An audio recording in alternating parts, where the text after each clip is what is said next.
Thank you for stopping by the Bluegrass podcast. Today we're talking with Brandon Lamkin of Raywick, Kentucky about growing up in Kentucky, growing pot, sun-grown cannabis, the Michigan market, and of course, Kentucky cannabis.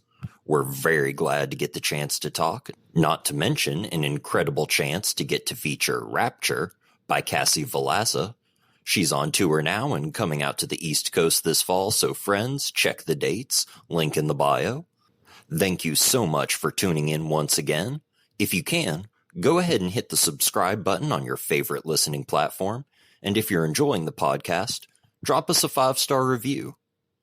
Also excited to say that the Bluegrass Cannabis store is up and running on bluegrasscannabis.com, where you can find stickers, t-shirts, embroidered hats with our banjo logo, embroidered patches, rolling trays, and more every day. Grab a piece of Bluegrass Cannabis swag, help us keep the mic on, and spread the word about Bluegrass Cannabis. Plus, you're going to look incredibly cool, so represent Bluegrass in style. Got good, hot, humid weather today. Yeah, this whole week, right? Yeah. Looks like it's going to be a scorcher and dry. Oh, yeah, we were looking at it, and it's like this cool summer, I guess, is gone. Yeah, it reminds me of 2019. We had a real wet summer, and then come end of August, September, it was just dry as a bone. I think we over in Raywick we recorded the low, and it was less than a half-inch of rain in the whole month of September. That is nuts. Yep. Very interesting weather patterns going on around here. Well, and to get things started off, would you like to talk a little bit about how you got introduced to cannabis and pot in the first place, just period, not even growing? Yes, sir. So I grew up in, my hometown, Raywick, kind of was the beginning of my journey with cannabis. Growing up there was kind of the central spot for the cornbread mafia. I tell a lot of people, half my hometown served 20 years, 5 to 20 years in prison for the plant. I was introduced to it at a very young age, I think I grew my first cannabis plant around 10 years old in Raywick, Kentucky, there in the cornfield. So it's kind of been part of my life quite a bit early on. Never thought I'd actually work in it. I had subscriptions to High Times magazines, and as we all was back in the day, that was the something to look forward to there. When I was about 7 or 8, I actually met Woody Harrelson at the Fifth Wheel in downtown Raywick and received a hemp hat off him. He's handing them out down there when he was having his court trial over his hemp push there in the I guess it was the late 90s. And so that, really intrigued me. Growing up around Johnny Boone, the legend, and the Bickett's, all of them there in Raywick was, big for me, and kind of pushed me in a way that got me into that industry. I actually turned that into grain farming when I met with Peterson Farms there in Loretta. So I had about 10 years or 7, 8 years of large scale grain farming, and I learned a lot there in the techniques of how to operate big operations with modern farming and transition that into the hemp. And we got in 2014 got a research pilot program and grew one of the first crops up in Danville, Kentucky, and a seeded crop for some vendors out of Colorado. And that was kind of the kickoff. From there on, I was like, that's where I want to work. That's what I want to do. I've seen so much good with the plant over the years and with people, and how it helps with medical benefits. And so that was kind of my journey there. So you got this relationship with cannabis and growing cannabis. You go and work in the grain field. So you have this pilot program going on and you get that opportunity. What was that moment like? Kind of getting the chance to not bring it full circle, but turn the ship around kind of and go back to where you were. Well, it's almost a hundred years. I mean, back in the 40s, we got the hemp for victory law passed in Kentucky, and they grew a little hemp for World War II. But before that, it was, you're looking at the early 20s and below, when hemp used to be a cash crop in Kentucky. So to see that reborn and to be a pioneer of it, you can't ask for nothing better, in my opinion. Seeing it in Danville, we had a crop probably within 10 miles of their first recorded hemp crop in Kentucky state history. So to bring that back was pretty neat. And then the stigma about it, I mean, we got to get landowners involved, and it still had the reefer madness approach to it. A lot of people were like, well, they looked at hemp as marijuana, and just that reefer madness approach to it. We had, several landowners like, well, we don't really want to have that growing on our property, and explaining the health benefits, explaining the good of that plant. And then once they actually seen it and then got to see the results, we worked closely with Charlotte's Web out of Colorado, and seeing the kids take the medicine and improve so much with our organic hemp, it was amazing. And kind of like you were talking about working with Charlotte's Web, you've not just worked in Kentucky, but you've worked with cannabis companies from all over the place, Michigan too, right? That's correct. So in 2020, I got an opportunity to go to Michigan and get in the legal market. Once we got up there, it was, a totally different atmosphere than hemp. They were an emerging market, but they were starting to mature out as well. So a lot of big names in the game, a lot of big companies. And we kind of went in there in a time that was pretty volatile, but man, we got to grow a lot of good varieties. We got to do a lot of R&D up there. Me and my wife I took my children up there. We got to experience Michigan, the regulatory issues. I basically built two companies from semi ground up and one completely ground up, from licensing to finished product. In that very heavily regulated market and competition. I mean, there's a lot of good growers in Michigan. I met many of them while I was up there. We grew around over 40,000 plants in 21. We was one of the largest outdoor grows in Michigan in 21, and just to be able to do that and be a local from central Kentucky to go up there and grow one of the largest crops was pretty astonishing.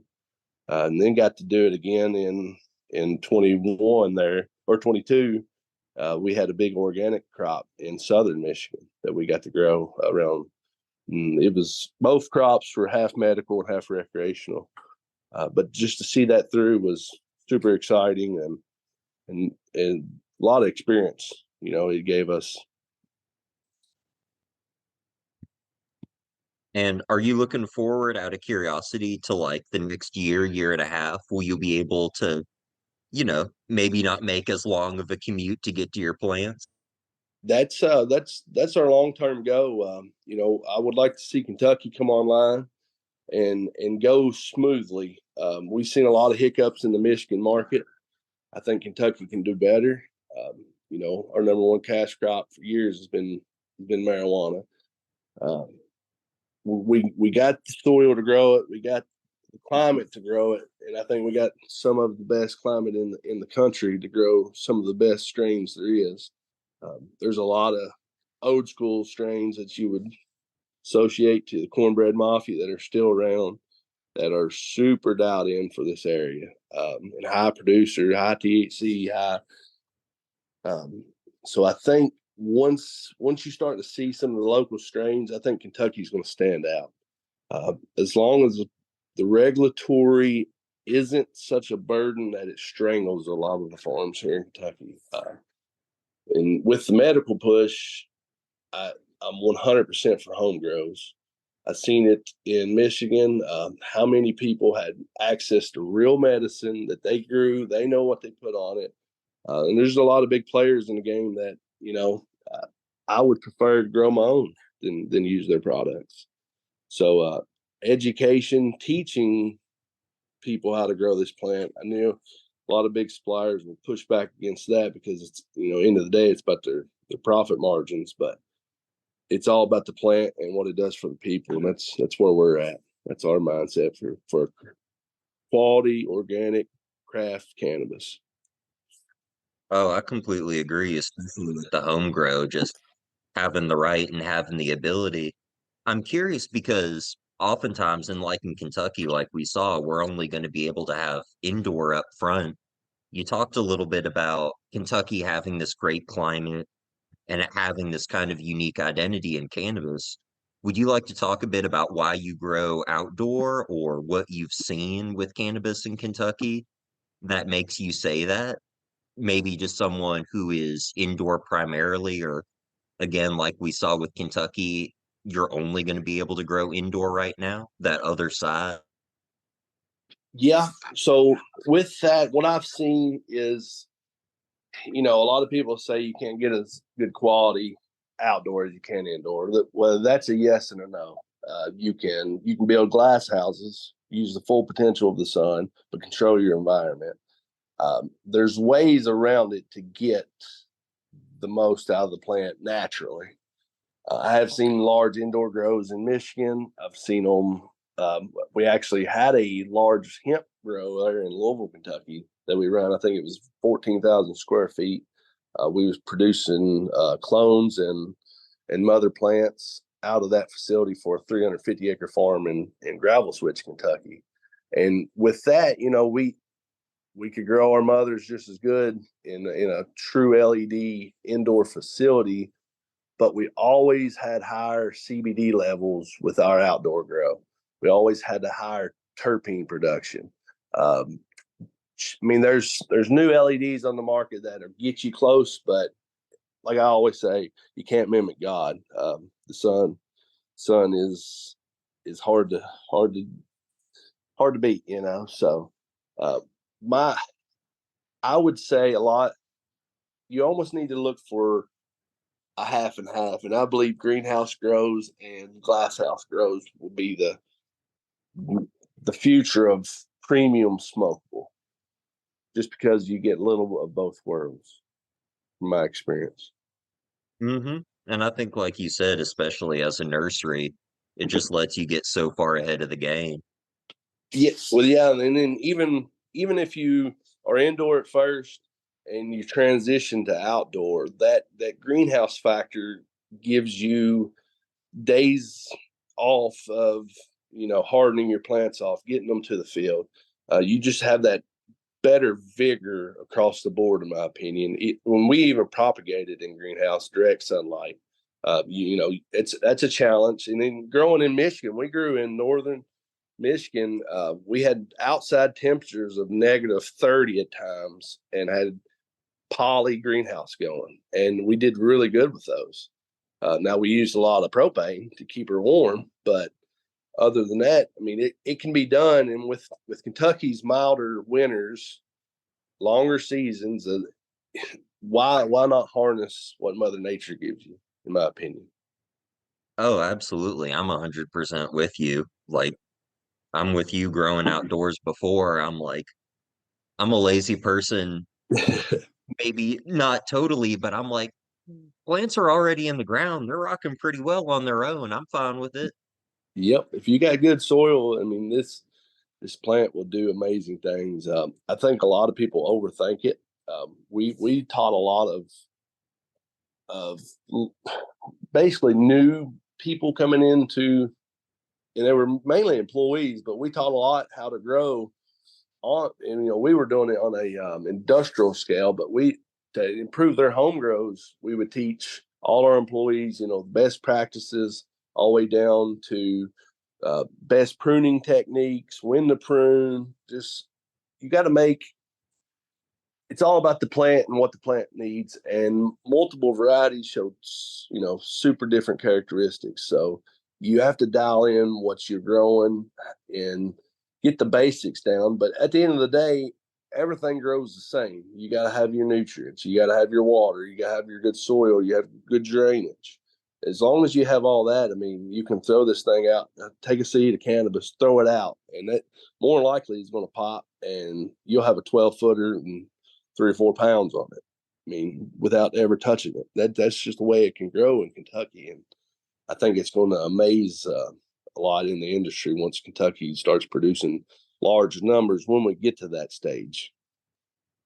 Oh, yeah. Well, and talking about that too, you talked a little bit about some of the regulatory stuff that, you didn't like and maybe did like about Michigan. When you think about what you'd like to see in Kentucky, what are some things that you would like to see here or things that would make your life easier as someone who wants to grow cannabis in Kentucky? Um, Money, the price, I think they're at almost 30% tax rate on plants in Michigan.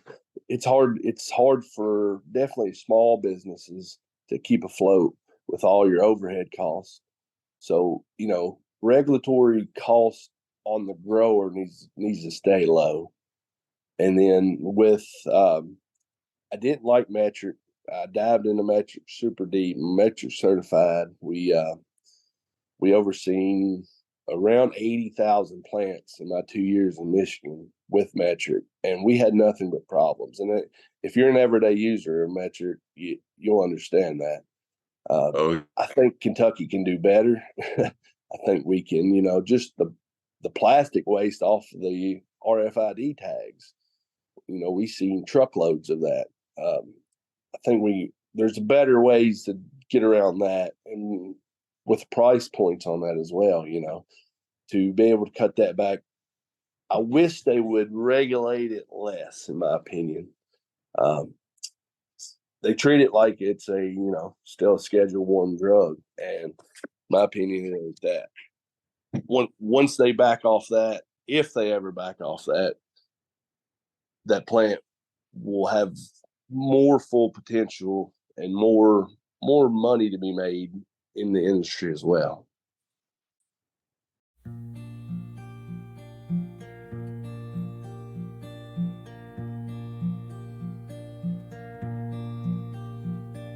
Some awful rapture of noise held you captured and broke my stare. You said it came from there, up there on the stairs. No more than a second, that mystery beckoned your feet to climb,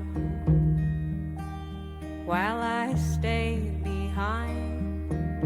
I held worry on my mind. You don't know how fire works. It burns too slow, you'll lose it. You don't know how fire works. It dies until you feed it. You dug through the floorboards for some kind of folklore you heard before. The newspaper was torn and the match burned bright. How I couldn't fathom this loose hanging phantom your fingers wore, so yellow in hue, it was nothing I knew. You don't know how fire works. It burns too slow, you'll lose it. You don't know how fire works. It dies until you feed it. You laugh at my temper, your eyes like December, so cold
I'm curious to pick your brain too on. I know that one of the problems we had is not just with the taxes, but just our path to market, being able to put our product on a retail shelf. And I know one thing that would have helped us is direct to patient, direct to consumer, at least for smaller farms, if not larger ones. I mean, with Ab- Kentucky, with the new legislation, we're allowed to have delivery. I'm curious to get your thoughts on if you think that helped, that Absolutely. I was a big proponent. We tried to push through for hemp in Kentucky. Pick your own plants. It's super regulated even on the hemp side here in the state. But absolutely, if you can sell, if I could have been able to set up shop at my farm and sell at the gate, we would have had so much more business, and it would have been farm direct to the consumer, quality products, and absolutely would have made a big difference. Um, so yes, I believe 100% we need to try to push for that way here in the state. Um, if it ever gets that route, then I would expect to see a many of pick your own or basically farm to table stores around the state of Kentucky. yeah, I personally would love to see it. It feels like there's almost two conversations going on. There's that conversation, and then there's the in air quotes conversation of maybe not quite the limited licensing, but the who's going to be allowed. Kind of like you said, the federal law makes it so difficult. But do you think that maybe because there are places like Missouri and even potentially Ohio, do you think border states might create some competition that might change that? Or do you think it's just going to be like, we're going to do what we're going to do as Kentucky? I believe Kentucky's going to do what they're going to do. Uh, you'll have a little factor of the border states, either with pricing. I mean, at the end of the day, some people are just buying the cheapest low grade stuff they can get. That's all they can afford.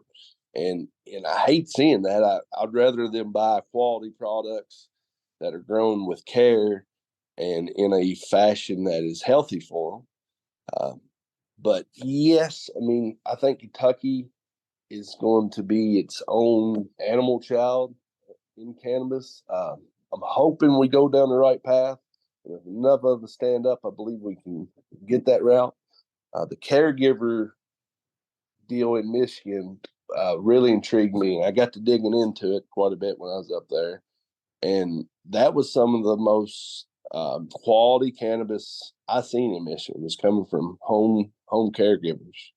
And I would love to see that in the state of Kentucky because not everybody's going to be able to afford a license. Not everybody's going to get one. Not everybody's going to be able to compete in a if we don't have interstate commerce, then the Kentucky market's going to get flooded quickly. But end of the day, it's coming down to quality and reputation. And so I think if you stand out there and then with the home grows, if you give the little man a chance, I mean, it can build opportunities for multiple communities, not just your bigger players in the game. And I completely agree with you, but I always run up against the one question that people sort of bring up, and I'm curious to get your thoughts on it or what you would say to people in when I talk about homegrown, talk about caregiver, they say, but what about the black market? Until the feds get out of the way, you're going to have the black market, and I don't ever see the black market going away. And that's with any commodity that's worth the amount of money this is. I don't see the black market ever going away. It's educating and winning the populace over on your products, the quality. I mean, if you're producing quality cannabis from your farm, as fresh as it can get, as best as you can grow it, and it's top notch, and if you can compete without all the regulatory bull with the black market, then consumers are going to come to you versus the black market, because it's going to be more of a, it's just like going to the store. Do you go to your local food market, or do you go to, a big chain store? To me, it's, if you know that product is better, you're going to come back for more versus the black market. But I don't never see the black market going away as well. It's been here for this long. It's going to stay around. I feel that. And like you said, as long as that amount of money is attached to it, it'll just be worth it. Yes. I mean, it's a lot of people overthink about growing this plant. It's not super hard to grow. And then you got the drug trade, which I can, like the cartels and stuff. If there's money involved, they're going to chase it. Now that's who we need to bat out. The old redneck kid down the street growing a few plants and making a little money off of it ain't bad at all. But these guys that are coming in out of state that are, big names elsewhere, and a lot of badness falls in behind that. That's where they need to, focus their enforcement at versus the little guys and the locals. I agree. And I feel like we've talked a lot about what people have done right. Is there anything you see in other states, across the board, or even in individual places where you really have a bad feeling about it or think that it's a bad idea as opposed to a Let me think on this one here. The worst thing I seen up north was probably money talks, and some bigger organizations get away with more things than little organizations. From what I've seen up there, you got to make level the playing field. Just because one company has the lobbying ability, I don't believe they should have a hand up on the market versus the little guy. I've seen a lot of organization from the big money to fight the little guy up north, and I'm hoping that don't happen here. But with any commodity industry, that's the route it usually takes. And I think one thing is you can weed out some of that with big corporations by limiting to in-state citizens only, limiting grows to acreage or plant count. I prefer acreage over than plant count. What we seen in Michigan was the plant count created more of a regulatory burden than versus something out of like Colorado with square footage, or I believe Kentucky would go acreage.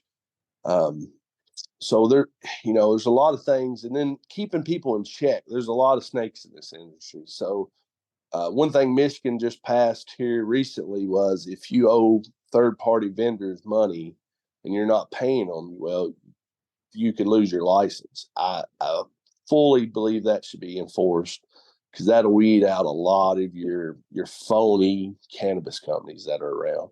And we seen them up in Michigan. They're thick, but they weed themselves out, and they're not in it for the long run. So getting that framework built to where it's an honest, fair game industry in the state is key to Kentucky's success. I love what you're talking about just there. I think that's pretty much on the point, just on the nose with what needs to happen for this to work out. And kind of like just talking about where the focus is and where the attention is, especially with acreage. It's just kind of like you said with the RFID tags. It's such a pain to go through plant by plant. Why not make it in space like every other crop? Yep. I mean, at the end of the day, in the long term, I'd like to see it no different than a tomato plant. I don't think it'll ever get to that point, because I believe once they get we've made a big step just to get it legal. I mean, 10 years ago, we wouldn't even be talking about this in the state of Kentucky. He was a criminal, and the guys that I made good friends with in Michigan, they have been legal for a while now. They're like, what gets couple ounces down there. I was like, yeah, it's a felony charge. They're like, what? I'm like, yeah, over a half ounce, we're a felony charge. And that's once the stigma gets broken and the job opportunities out there. I mean, I've seen that in Michigan. A lot of job opportunities, potential growth across the board, but it needs to be done right where these people, they change their industries. And I've seen this a lot. They change their industries, change their life, get up there, dedicate their time to a new company, a new cannabis company. We're all pioneers in this young industry, but at the same time, if they're not in it for the long term go, then they end up burning these people. And I seen that up in Michigan, and it was sad. You've seen people, give their everything, and then just to turn around and the company go belly up because they did bad decisions. The regulatory work wasn't there to benefit the company. Bad management all the way down to just multiple factors. Mm-hmm. Corruption across the board. Yeah, we got to make sure Kentucky, and this comes back every time, is a fair, clean, growing state for cannabis. This, I believe Kentucky can lead the way. Let's make us the flagship state versus all the mistakes these other states have made, and we've seen their hurt and struggles. So, a little bit less of a serious question for you now. What are some things that you've been enjoying growing, or you've been growing for so long? Is there anything in your garden that you enjoy or that you really love? So this year, me and my wife have grown 2 big patches of sunflowers. Now I've grown sunflowers with every cannabis crop I've grown. But this year we went in more of a specialty sunflower mix, and there's something about them sunflowers. It's just very peaceful. Definitely when you get to grow it with your kids and your wife. But it acts similar to a cannabis plant. They don't require a lot of maintenance outside. You feed them right, don't overwater them, and you get 14-foot tall sunflowers, and they're beautiful. And what you were talking a little bit, I think you said you planted them with the cannabis plants? So yes, so my hemp crops all the way to my cannabis crops, I've had strips of sunflowers. We used them up north. It's a whole lot flatter in Michigan. The way the land lays is super flat. We used them as a wildlife buffer. Not only does it pull in some of your beneficials, but it keeps the birds away from roosting on your plants. Had very good success out of that. Basically, you give them an area to go hang out versus your cannabis plants, and then you bring in all the wildlife and your beneficials as well. So it's kind of a double bang for your buck. I like that a lot. Yeah. And we had really good success, and it makes beautiful pictures as well. Oh, I'm sure the pictures are phenomenal. We did a similar thing with a little sacrifice patch for the crow and the deer, but like you said, if you give them something to perch on or something to go over to, they'll leave your stuff alone for the most. Yep. We had a large population of doves on one of our 35-acre crops up in Michigan, and sunflowers did a really good job of keeping a majority of them birds off our crop. And I don't know if you use any products yourself, but is there any sort of do you enjoy flower, hash, topicals, edibles? Is there anything that you really enjoy in terms of products? I'm old school. Flower is always number one in my opinion. Edibles, that's a large market in Michigan. I believe it's, and with Kentucky's legislation right now, it's going to be a large part in the medical, the first get-go of Kentucky there. So I believe that's going to be a big thing. I never really got into hash too much. Just wasn't my thing. But other than that, I'm kind of, like I said, old school. I like the flyer. I'm with you on that. And what do you like to smoke? Same thing every time? Do you like trying what's coming out? What do you enjoy?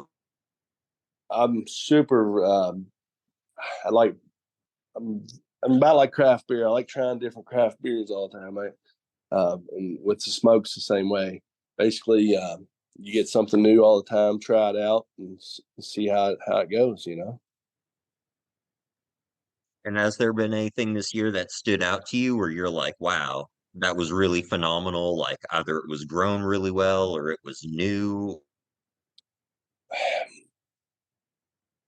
I'm always chasing the old school stuff. We had a strain, and you've probably heard of it before here in Central Kentucky, Pukin Red. That's not been around for a while.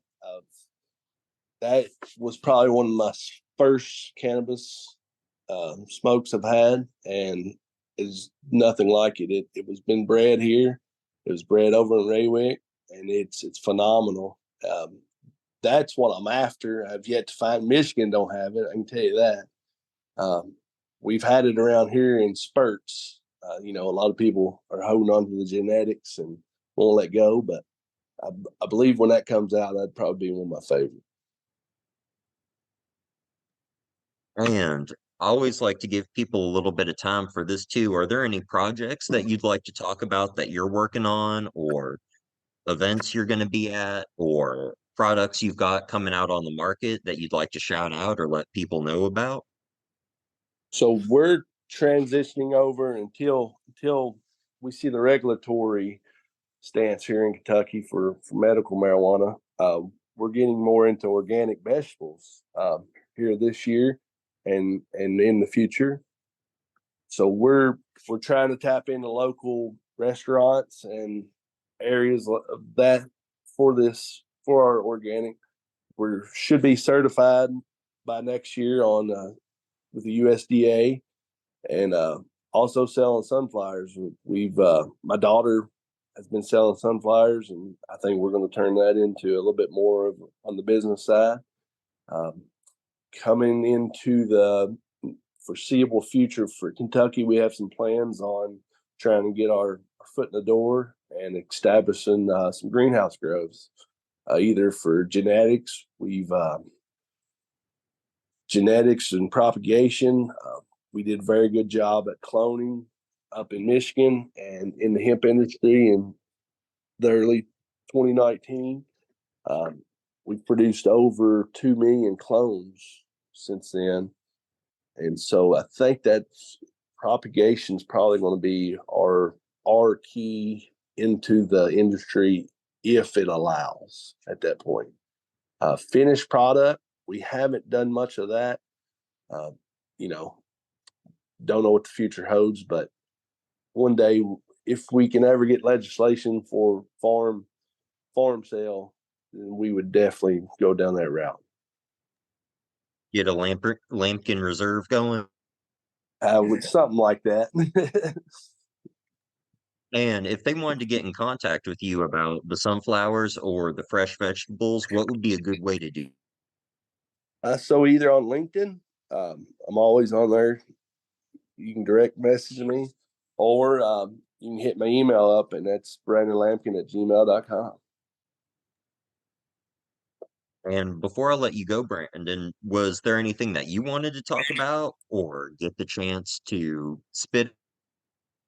No, I think with Kentucky going legal, I think it's an exciting time for all of us. I think we all need to fight for what's right, fight for the best for this, newly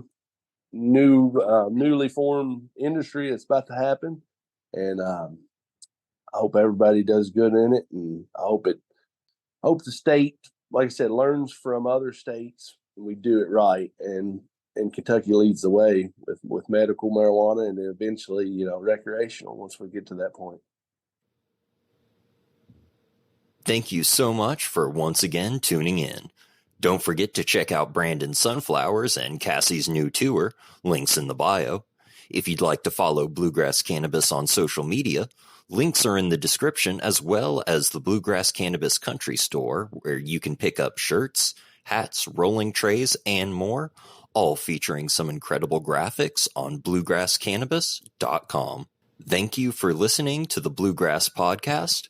Until next time.